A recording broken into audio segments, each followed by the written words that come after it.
Today we have a guest who is a behavioral therapist and also somebody who believes in self-expression through sensual dance on social media. She's here to break those misconceptions and challenge those stereotypes and share her journey. Let's welcome incredible Shailja.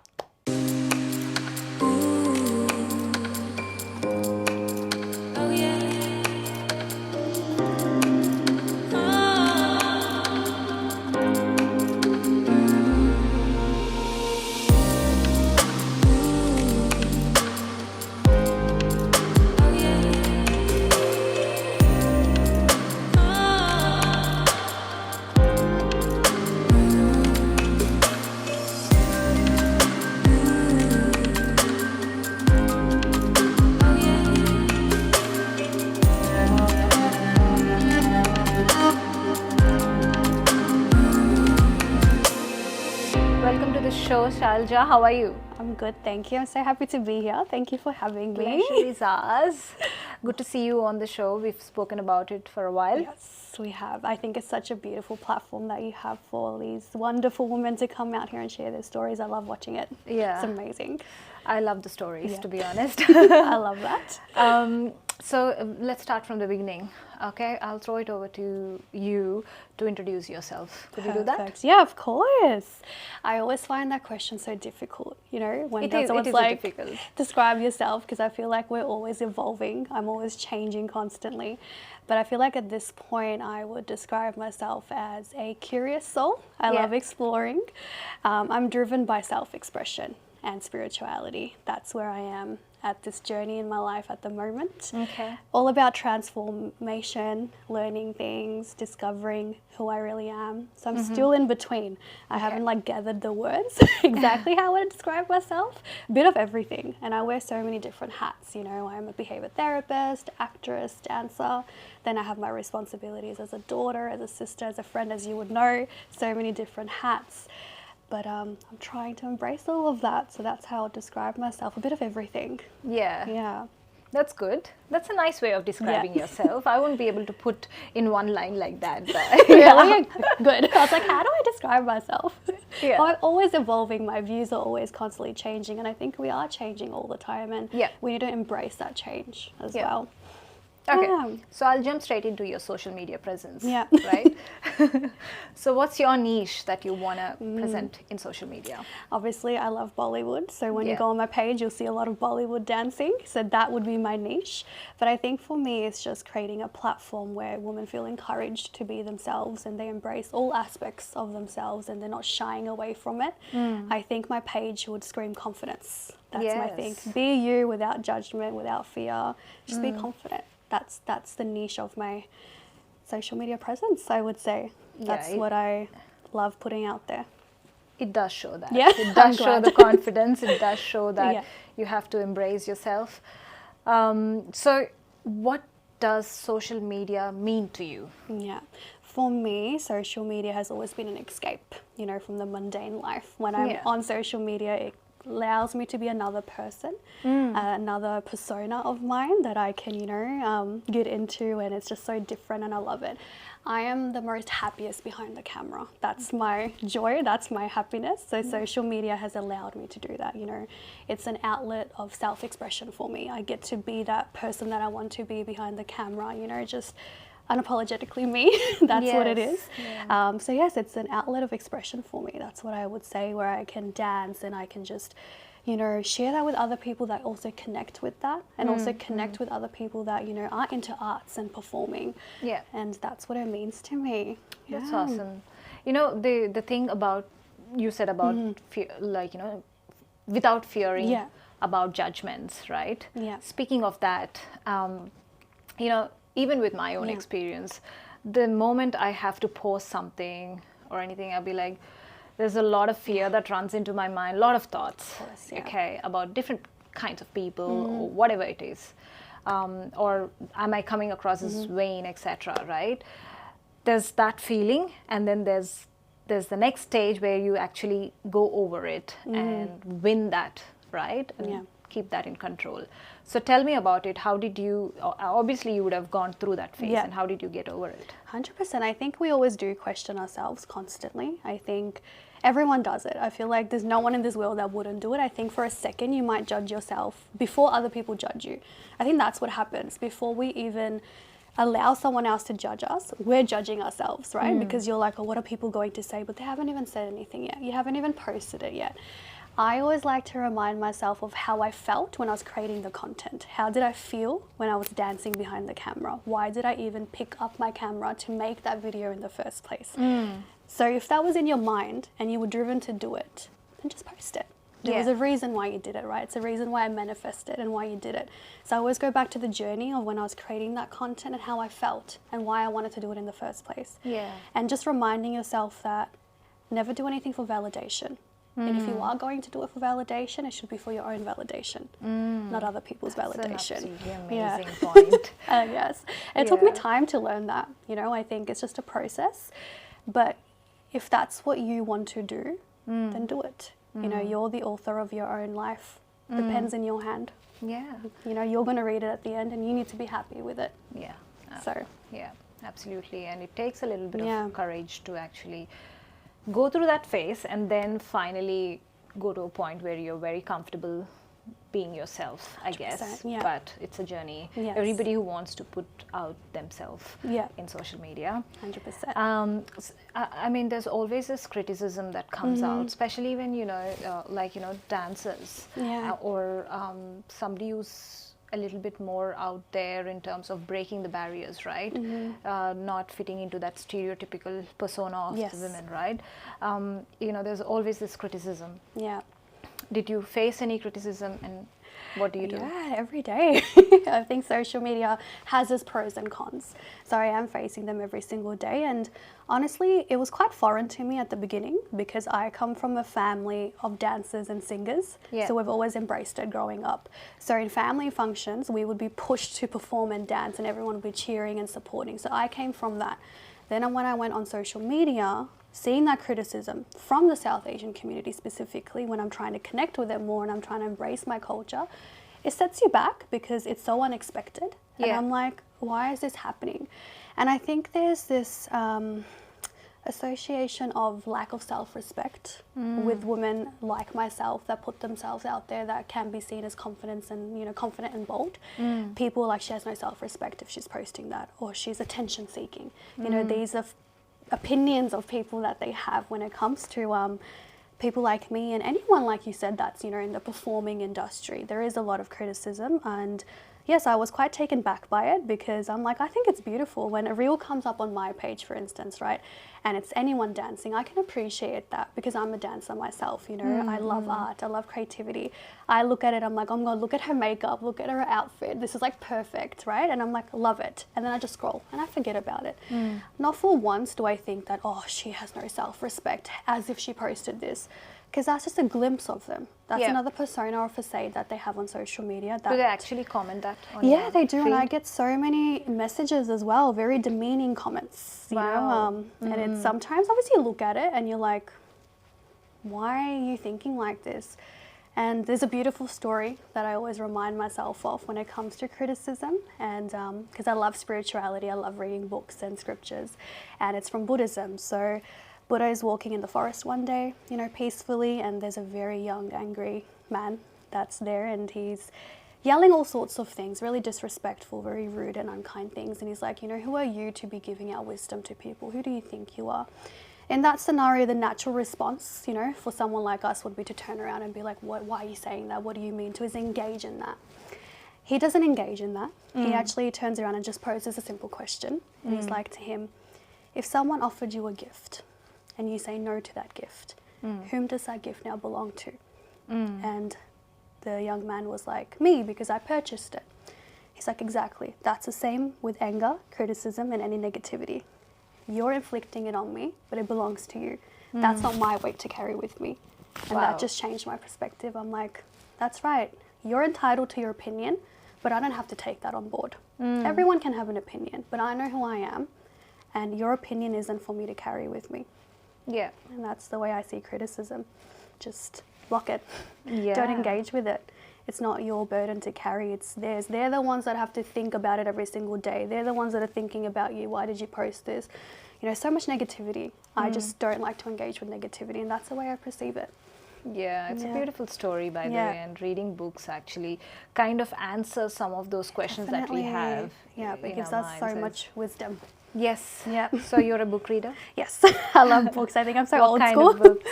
Psychology books, spirituality, history. I love learning things about history, and sometimes it just answers all these questions that you didn't even know you had, and it just gives you so much insight onto things. Yeah. So, yeah. Hey, just talking about the social media side of the things, like you have lots of followers, male and female followers. Do you see a lot of support? Male followers are, you know, what Yes. kind of support you get from Yes. that. Yeah. But from the female side of the things, do you get enough, support from other women in the community? Unfortunately, I would say no. In my experience, I haven't seen that. I think things are changing now because I do see certain creators that do have a wonderful woman following. But in my experience, I think it has been more male dominated. I don't necessarily get that support from women, and I think that's quite sad as well, because what I put out there is mainly for women. I want to show them that you can be bold, you can be courageous, you know, you don't need to hide and shy away from anything, especially if they don't want to, that's fine. But for women that have this desire of shining and wanting to put themselves out there, I'm trying to set an example for that. Yeah. But unfortunately not. Of course, I have my close, friends with me, yourself as well. I think you're a wonderful supporter. It's a bit of a mix, and I think there's support, but there's also jealousy and insecurity. And, we were chatting about this earlier today as well. When it comes to women, we've been oppressed for so long, right? We've been told so many things growing up that don't do this, don't act like this, don't walk like this. I think that's where it mainly comes from, the lack of support, because women still have this thing of, oh, she's going to outshine me. I don't want to be left behind, that fear of missing out. And I think There's that's where it that, comes from. and also the interest of area as well. Yeah. Right? I felt like people who are in arts, people who are in who are actors, Yes. who are in entertainment business, probably have more male-dominated following than the women. And then there is interest side of the things. Women like to Yes. buy clothes, makeup, 100%. or sometimes Yeah. interior designing, how they Yeah. want to design their houses, kitchen, all of those things, and probably as a result they probably follow those pages more than Yeah. the actual entertainment pages, whereas men think in a different way, and Yeah. probably that's their window of kind of Yeah. winding down, and they follow the entertainment pages, and that's why probably you get lesser. That's probably why I kind Yeah. of think why women followers are lesser in certain Yes. areas. But in saying that, supporting one another, especially in one community, Yeah. is so important, but still 100%. it's kind of lagging, and I Yeah. agree with some of those reasons. Yeah. And I think if women were to come together, we would be so successful, honestly, if we were all to just support each other. But no, I definitely agree with that. I think there's so many different elements and perspectives to the lack of female following as well. But when I get to connect with other dancers or anyone that's a female in the entertainment industry, I absolutely love it. I'm like, yes, let's do this. Let's shine together. So I absolutely love it. So I'd love to connect with more female supporters. All right, so dance is a big part of your life, and being in part of Indian communities, we are always, dance is a big part Yes, of our lives definitely. as well. So have you always embraced it from your childhood? Yes and no, a bit of Yes and both. no. Yes, Okay. yes and no. I Growing up, would say, even if you're not interested, your aunties and uncles will drag push you you. into. yes, no. Growing up, I loved it. Absolutely loved it. Right. I till this day, if I tell you, if I could, I would wear a sari every single day. Okay. I love it. I love my culture. I love it. I'm very Indian. Yeah. But I think I just had so many experiences at a very young age that made me question my self-identity. I had an identity crisis as a 7-year-old. But like I said, growing up, I used to love dressing up in Indian suits and lehengas. And there's so many videos of me, dancing to like Madhuri Dixit songs. I absolutely loved it. But when I came to primary school, I went to a Catholic primary school. So, it was dominantly a lot of white people. I was around a lot of white people.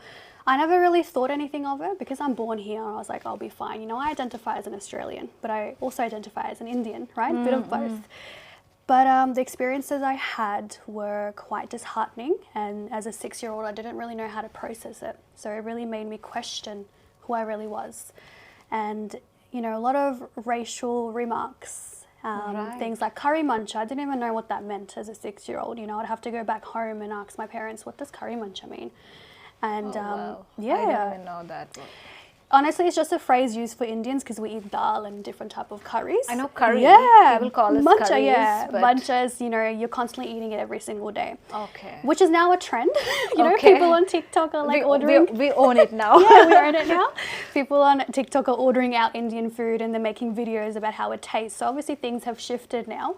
But in my primary school experience, it wasn't like that, you know. I would eat Indian food during lunch and people would be sitting next to me and they would be like, ew, what is that? What's that yellow stuff? That stinks, you know. I stopped eating lunch. So what I would do is we had teachers next to bins because they didn't want you to throw out your food. I would pretend I'm eating my sandwich, walk out and I'll throw it in the bush. And I did this repetitively because of all these children that were asking me what I'm eating, and it was all negative. It wasn't out of curiosity. It was a lot of negativity, and it just made me feel out of place. And you know, I had that pressure of fitting in. I wanted to fit in like everyone else. So I threw away my lunch. I wouldn't eat lunch anymore. And once the teacher saw that I had threw my lunch out, and instead of questioning me why, straight away called my parents. You know, we had a meeting, she's not eating, she's throwing out her lunch, and just left it at that. But a simple why would have changed it. Yeah. You know, would have allowed me to open up. And, you know, like I said, questions about my appearance or like other remarks like, oh, you guys have so many gods. You know, we still get that till this day, right? Who do you believe in? And I've always been encouraged to embrace everything. Like as an Indian and as a Hindu, I was going to a Catholic school. So you can imagine how open my parents are. You know, I'm learning to embrace everything. I'm respectful of everything. But not everyone has that same mindset. But as a 6-year-old, 7-year-old, I didn't know how to process these things around me. And like I said, I love Bollywood. I'm filmy. I'm so desi at heart. You know, I used to pump Indian music throughout school. Like going into the school, mum would be dropping me. I'm listening to my Bollywood music. That stopped. I would lower the volume as soon as the school gates opened. Then I would pretend to be someone else to fit in. And I think somewhere subconsciously I just carried that along throughout my high school years. I suppressed that Indian side, stopped dancing. I think I became, they say whitewashed, very whitewashed, trying to fit in. But then when I used to go back home, my routine used to be change and go dance. Because that's how I used to process my emotions. So it was still there, but it was hidden. So only people that were close to me knew how much I loved being Indian and how much I loved dancing. But throughout my high school years, my closest friends didn't know. I hid it from them because of those experiences in primary school. And it wasn't up until... You know, this isn't something that I'm hearing for the first time, and I'm not surprised that this still happens. But I've heard many stories of how people change their ways of lives to just to fit in because they're too scared of getting bullied. This is 100%. Almost like getting bullied, right? Yeah, it was, indirectly. Do you think it's still the case? 100% I think it is. Like I said, I carried it out till year 12. It wasn't up until year 12 where I was away from school and that society that I really started embracing who I was and started, you know, reconnecting with my culture. I still definitely think that happens. As a behavior therapist, I have a lot of kids that I work with and they tell me their stories. And, you know, I've also unfortunately had children that have taken their own life because of bullying. Wow. So you hear those stories and it's really disheartening. And yeah, like you said, it's that pressure of fitting in. And I think it is definitely more tougher for people of colour because of the racism. And I think racism towards Indians in particular is so normalised in Australia. I still don't understand why. But overall, I think all of us in our daily lives, at some extent, we are just trying to survive. You know, we're trying to conform to society. We're trying to, it's like a race. But no one knows where that race is going. What are we racing to, you know? But I think it's that pressure of fitting in. It's about survival. But how can a kid that's only 6 years old know how to survive? You know, I think society really takes that innocence away. It scares me when a 6-year-old has to face this and also discover ways out of, you know, to fit in and 100%. Also change their, you know, cultural identity as well to basically not get bullied. Let's just say that. Exactly, yeah. I hope this is not the case now. I feel like it has probably come out a little bit and improved in ways. Yeah, and I think I got recognized for being Indian, and I can proudly say this, you know, with my dancing and everything. I got recognized because I'm Indian, and I wear that as a tiara on my head, that I'm Indian. You know, I'm so proud of it. But it was a long journey. It took me a lot of time to actually embrace being Indian. It was always there, but I was suppressing it. But now I'm freely showing that to the world and getting recognized for it, and I absolutely love that. I've always loved my culture. I think it's such a rich culture, you know, and it's so inclusive as well. It's so supportive, and I absolutely love it, and I thrive being Indian. Let's talk about your behavioral therapy, right? What were the factors, or what was your inspiration towards doing behavioral therapy? Like you said, I can gather some things about you to say that why you have adopted to that, but I think I'll let you speak about it. Yeah, of course. So I studied psychology and criminology. And growing up, it was always an interest of mine, you know, the way the human brain works and why people react the way that they do. And of course, I had my own stories, as you know, and I know what it feels like to be an outsider, to be left alone. There was that factor of wanting to help people. But a lot of it for me was an interest, how the human brain works. Why do people act like that? And I always justify other people's actions. That was my biggest giveaway. You know, when someone does something, I'm like, oh, but they probably did this because of this, that. So I think I was always really good at observing and just seeing why people react the way that they do. So that was something that inspired me to pursue that in the educational side of things. But education is very, very different compared to when you're out on the field. So my first job was actually as an ABA therapist. So I was working with children living with disabilities. And I can't explain to you the feeling of when a child can't talk, but they run up to you with so much happiness and so much love, just because you're there, and the way that they try to grasp every moment of life, and they're so happy in that. Things that we would miss, you know, we're busy complaining, they're just grasping onto every moment and they're happy.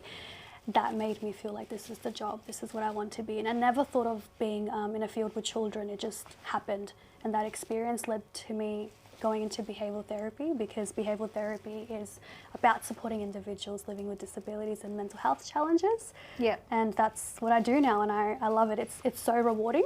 But I also get that stimulation because I get to work in prisons as well. So that criminology side of things is also there. So I get my foot in both places. I was actually watching this series, Adolescents. It's kind of making big noise in there. If you have you watched it? I have. It's amazing, and I think the actors have done an amazing job as well portraying that subject, because it's a very heavy subject and it's not really spoken about.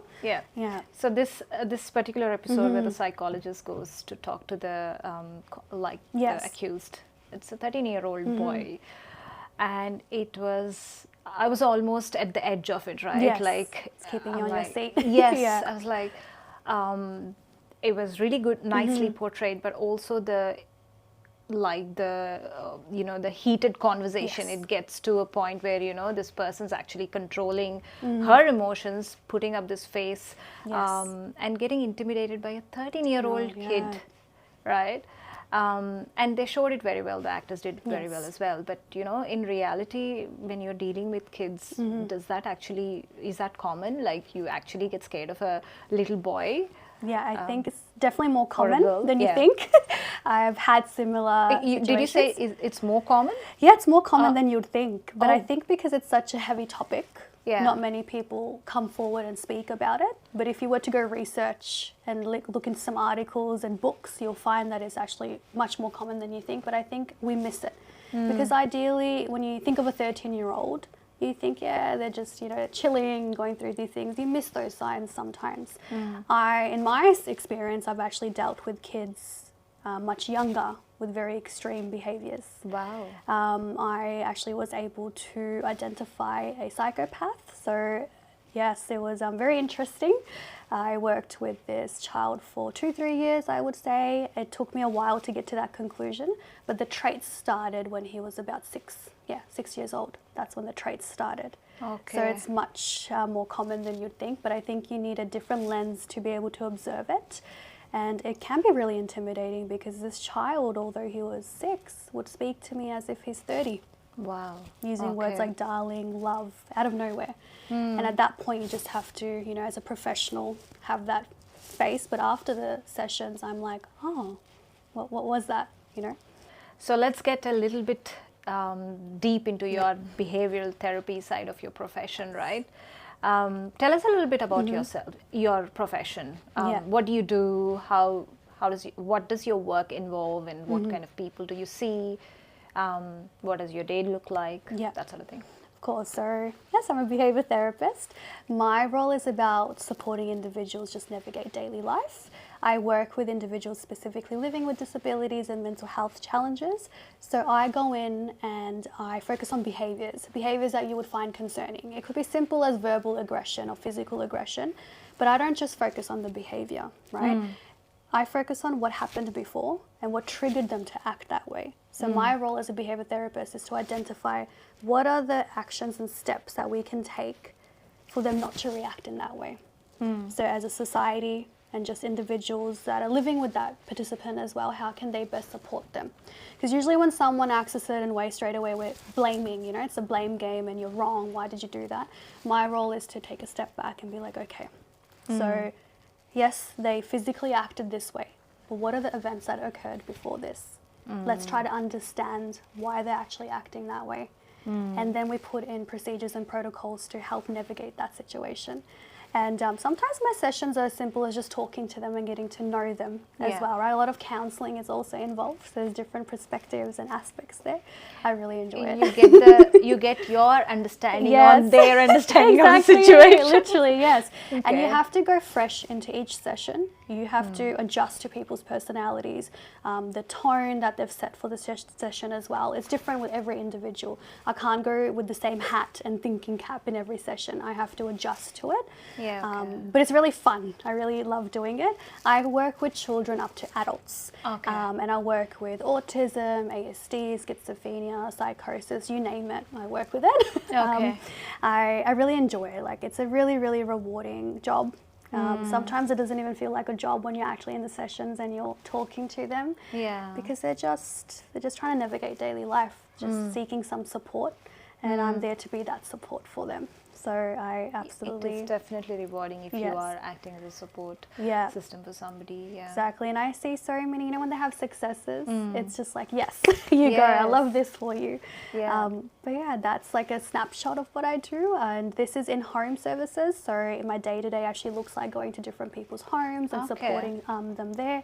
I go into schools, childcares, communities as well, anything that they need support with where they might feel triggered by things around them, I'm there as that support person for them. Right. And I also educate others that are supporting them in terms of what type of strategies they can use that would help them thrive. So that's what I do. And on the other side, I also go into prisons. I was just going to touch base on that. So you also support prisoners. Yes. Tell us a little bit about it. Like, you know, when you say prison, I mean, we have a kind of a picture in place. So how do you go there and what are the cases? What kind of cases do you deal with? And something that we don't know. Let us know. Of course, So when I go to prisons, I am still working with those that are living with disabilities, but I have worked with those that have committed, say, fraud or even murders as well, but I only work within the disability sector. Okay. So that's where my support comes in. So there is a disability sector in prison as well? Well, not such, but they do get some more supports because of that, because it's necessarily, and they need it. It's necessary and they need it. It's important for them, so they do get a little bit more supports, like behavior therapists and occupational therapists, and even psychologists can come out and speak to them because of that. So there are some things that they can utilize for that, but prisons in general actually have all of this as well in the prison setting. But for those that are living with disabilities, there are external supports for them available as well. Okay. Which is like, that's where I come in. So what do you do? It's the same. It's the same process as you would be doing in home sessions. You're getting to know them. You're trying to grasp of, okay, what can we do to make your life better once you're out of prison. So my goal is to set them up for success after they've came out from prison. Okay. But there was so much I didn't know before going into prisons, you know. As a woman, you know, I'm like, what do I wear? Exactly.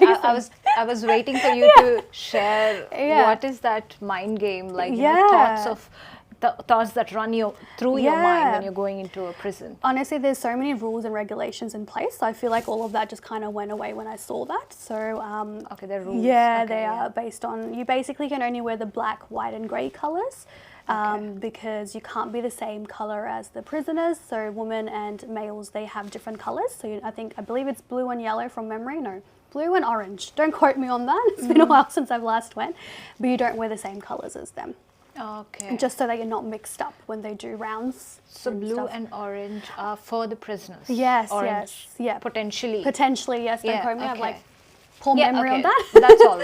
But so you're basically not allowed to wear the same colours as them. Okay. And for women specifically, no tight-fitting clothing, no heels, no jewellery, no rings, earrings, because even the back of your earring, it can be used as a weapon. Either you can use it against them or they can use it against you. So those are things I wouldn't even have thought about. I wear heels every single day to work, right? So when I read that, I'm like, oh, and it makes so much sense. Even with a pair of shoes, the heels are so sharp. So if you were in a situation, it could be utilized as a weapon. Right. So that's one thing. And there's a whole protocol. It takes months sometimes to actually get permission to go into a prison for a sighting as well. Right. There's so many security checks, and it's like an airport when you actually reach there. So you put all your things, your jackets, all of your accessories in the machine. It gets scanned. They scan you. You can't even take your own pen. They will give you their own pen. It's quite safe, I would say. So I was quite surprised by that. I actually felt very safe because there's an officer that will escort you to the room where the participant is, and you can have your session there. And if you want the officer to stay with you in the session, you can as well. Otherwise, they're usually standing outside. When you go to more of the high-profile prisons where there is more cases of extreme, where they've been charged with really extreme things, that's where they would be cuffed to the table when you're speaking to them. Okay. Yeah. Okay. Do you enjoy this or you get scared? I enjoy it. I think for me it's an interest. While you're saying this, I'm like, I would be so scared to get into that environment, especially after watching that series as well, of course. Yeah. That whole setup would scare me, but you're saying you enjoy it. Yeah, I think it's quite stimulating for me. I don't know, for me it's always been an interest in how the human brain works. So the more interesting cases and complex cases I get, I enjoy them more because it keeps me on my toes, and I love intelligence. So anything that can give me more wisdom, I love knowledge. So I always want to know the unknown. That's the thing about me, I'm so curious. So I actually really enjoy it, and I think I enjoy it because it's safe as well. So actually when I went, I didn't feel intimidated. I've never really had any... And I've never been put in a situation there that I felt unsafe, and all of my participants are well behaved with me because at the end of the day, they know we're there to support them. So if they were to act out, we get removed. So, you know, that's why they also engage in a polite way. Yeah. And yeah, I just find it really interesting. Nice. Yeah. So do you go to the cell or you actually... You can go to the cell, but you again need a special permission for that. There's this whole protocol. You need to explain why you need to go to the cell. So if in my role it's necessary to go to the cell because I need to see how they're living or how they're functioning day to day, I definitely can, but there's a whole different protocol. Right, I run most of my sessions in meeting rooms that they have in prisons. Right, okay. Yeah. Yeah, that sounds a bit more safe. Yeah. It is, yeah. It's very interesting. It's very different as well. Yeah. So talking more about your experiences, what was one of those works that you've done created a big impact or you thought it made a difference for you? I feel like it's every day at work, honestly, because I work with such special individuals. It's like I said, it's so rewarding. But if I can think of a story, it would be very early on when I first started in this field. I was supporting an individual who was diagnosed with schizophrenia and psychosis. So with these two diagnoses, individuals have hallucinations, they'll hear voices. Sometimes these voices can tell them to, hurt themselves or harm other people. So it is quite risky. And that's where medication comes into place so that the hallucinations can go down and they can, sleep well and all of these other things as well. And she had gotten onto this medication. Yeah. And she didn't feel like herself. So she was like, I don't feel like myself anymore. And I questioned, I'm like, what do you mean? She's like, those voices were a part of me. That's what she's used to. Now with the medications, it was, decreasing. Yeah. In her scenario, it wasn't anything that was dangerous or risky. So there was nothing alarming that the voices were telling her. But medically, there is always a risk. And this is a decision that was made by the whole medical team. Okay. And I was just an allied health support for her at that point. But she said to the whole team, I don't feel like myself. Yeah. And everyone's like, no, it's going to help you function. You'll be able to go out in society and do normal things, right? Emphasis on normal. And she's like, yeah, but that's at your cost. She's like, you want me to function based on what society thinks is functioning. But what about me? Yeah. And that changed my perspective because I'm like, I have to listen to what she wants at the end of the day, and we have to meet in the middle. And she was right. What is normal? What is functioning normally means in this? What does that mean in this society? Normal means different things to different people, right? So we're all squeezed into this box. Maybe she doesn't want that, you know? Maybe she's happy where she is. And she's got a group of people that are supporting her for those risky behaviours and as such. But just changed something in me, you know? My whole perspective changed. I was like, okay, it's about the environment. We need to change the environment rather than focusing on fixing this person. We don't need to treat them like a patient. They're an individual. They have their own identity. That diagnosis is a part of them, but it doesn't define them. So it just changed my whole perspective. I'm like, we have to change the environment. We have to make the environment a better place for these individuals, just like we do for everyone, right? So why are there so many boundaries placed on them? So that's something that stuck with me. So now in each session I go with that. I'm going to help others around them make a bigger impact, you know, rather than focusing on them as a patient. That's not necessary. And I learned so many things in this journey. You know, you'll always hear people say like, he has autism, he's autistic, right? You'll never hear me saying that. I will say living with autism because they're living with it, but it doesn't define them. So many beautiful things I learned during this journey that I would have never even thought of. Words matter so much as well, right? So that's taught me the impact of words as well. But that's what I do now.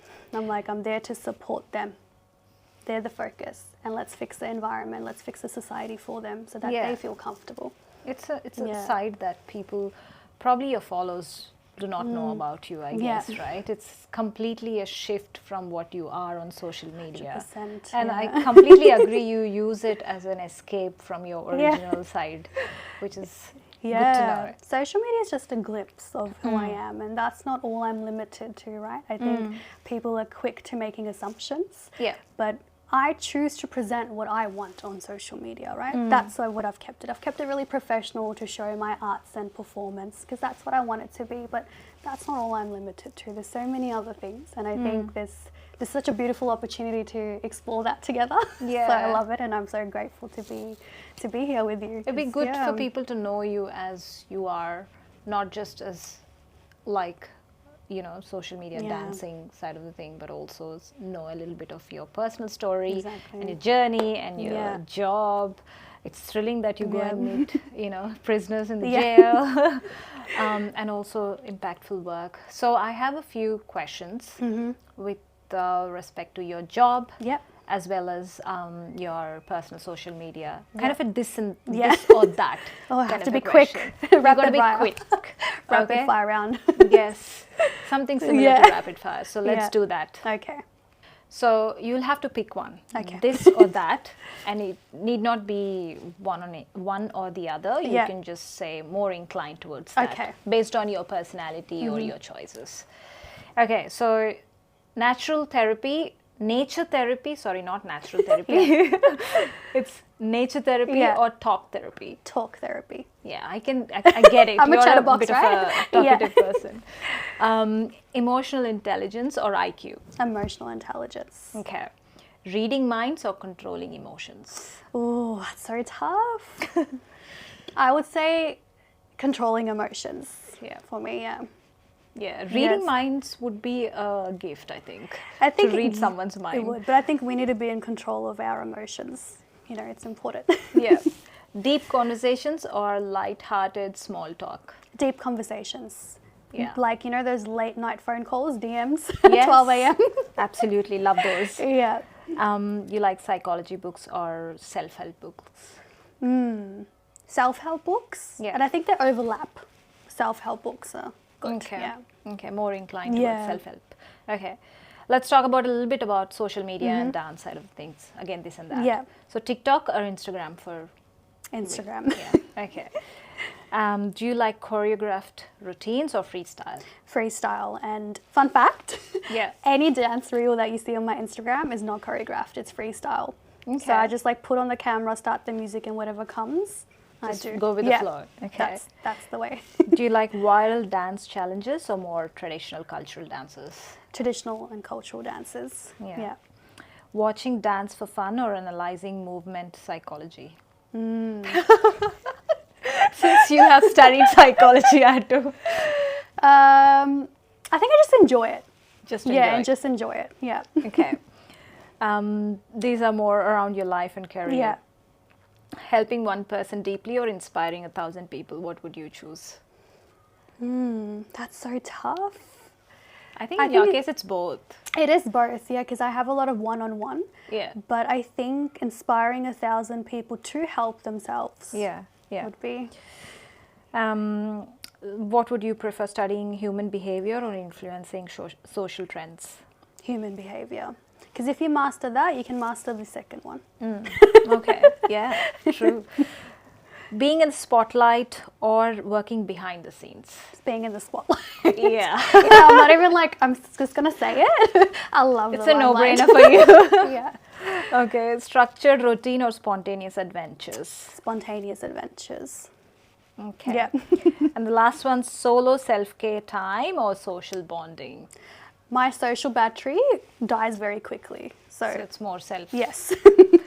self-care time. Okay, that's amazing. So let's talk about you. What's future holding for Shailja? Big question mark, which I think is okay. It's okay not to know, because I used to have a really, really rigid way of thinking. I used to be like, this is what I want my life to look like. And I've achieved a lot of those things. But I realized I missed so many beautiful things along the way because I was so focused on, this is how I want it to be. This is the goal that I want. So now I'm actually learning the art of surrendering, trusting the universe that things are going to unfold as they're meant to, just letting go and not getting caught up in those things and obsessing to the point where I'm losing out on, you know, time with my friends or my partner or my family. You know, I just want to be able to enjoy that. Because I don't know what's going to happen in 5 years. Yeah. I could plan something and it could backfire. And that's happened before. Of course, I still have my goals and ambitions to be on the screen and perform. I think that's a huge part of me. And to always be able to explore self-expression is always going to be there. But I'm also just letting go, letting things be the way that they are. But above all, I really hope my future self is at peace, is happy. And somewhere down the track, I would love to just move to a countryside, away from chaos. Yeah. Have a lot of animals, open an animal shelter. I love animals. I volunteer at animal shelters, so I want to have my own. You volunteer at animal shelters? Yeah, I love animals. That's very deep for me, and I have so many pets. I think animal love is just so pure. I love it. So that's like my mini little peaceful dream that I have that I would love to eventually have. But I just want to enjoy the journey on that way. But I really hope it's, like I said, full of freedom, compassion, and self-expression. That's nice. Yeah. You've got, you know your end goal. Yes. You've got it nicely laid out, and what you want to do is go with the flow. Yes, that's really nice. I mean, that's probably the way to go as well. Not strictly, you know, obsessed over one thing, but it's time kind of changes for people. Lastly, you know, looking at your profile, how you are on social media, how you are on a personal side and on a professional side, the one thing that also stands out is, you know, you're very glamorous as well. Like you dress up, and you have no regrets. You do not want to think about others. Obviously, you mentioned that you do not wait for someone else's validation, etc. So I'd like you to talk about or advise people who think twice or numerous times about doing anything in their life, right? Yeah, of course. Some words about that. You know that Indian saying, "Kuch to log kahenge, logon ka kaam hai kehna." I really believe in that. Is that a Bollywood line? Yeah, honestly, I think it is. But you know, I am filmy. But it's so true. People are always going to have something to say. And my thing is that when death comes knocking on your door, is anyone else going to take your place? Any of those people that you're fearing of judging, are they going to come take your place? They're not, right? You have to go. So then you need to make the judgment yourself. You need to write a book that you're proud of. That's going to be my advice. So go for it. Just go for it. People are going to always say something, whether you're good to them, bad to them. You don't know what people are saying behind your back. Anything you do, people are going to talk. That's something you can't control. But you can control how you want your life to be. Can't control other people's actions, but what is within your control, you can control it. That's going to be my advice. Just go for it. Yeah, lovely. Yes. And really good to know you behind the Instagram reel. Yes. Two different people. Yes. There is so much more to you than Yes. just Instagram. So that's Yeah. really good to know, and I'm glad that this platform was useful It's so to beautiful. showcase that Yeah. as well. So thanks for coming on the Thank show. It you. was pleasure talking to you, as well too. as good educational stuff on the prisoner I side hope of the so. thing as well. I hope so. Well, thank you so much for having me. And like I said, I think you're doing so amazing. Thank and you. Thank you for being so supportive always. Ah, honestly. Thank you.